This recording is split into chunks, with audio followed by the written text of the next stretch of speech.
पाहूयात पुढची बातमी। राज्यामध्ये भोंदूगिरीच्या विरोधात मोठी कारवाई करण्यात आली। अवघ्या 2.25 महिन्यामध्ये 50 भोंदू बाबा गजाआड झाले। सर्वाधिक 5 गुन्ह्यांची नाशिक जिल्ह्यामध्ये नोंद झाली।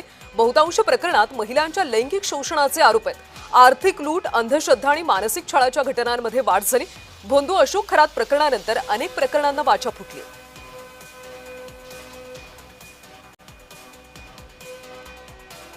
आणि या सगळ्या संदर्भात अधिकची माहिती देत आहेत आमचे प्रतिनिधी किरण गोटूर।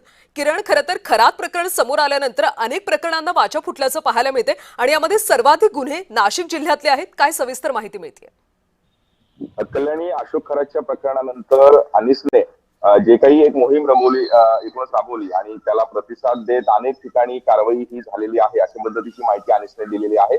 अशोक खरात प्रकरणानंतर राज्यभरामध्ये 50 अशा पद्धतीने भोंदूगिरी करणाऱ्या बाबांवरती गुन्हे दाखल झाले आणि काही हे भोंदूगिरी बाबांना अटक सुद्धा झालेली आहे अशाही पद्धतीचं माहिती मिळते। नाशिक, नगर, पुणे अशा वेगवेगळ्या ठिकाणी राज्यातले हे जे भोंदूगिरी करतात अशा बाबांना अटक करण्यात आलेली आहे आणि कारवाई करण्यात आलेली आहे।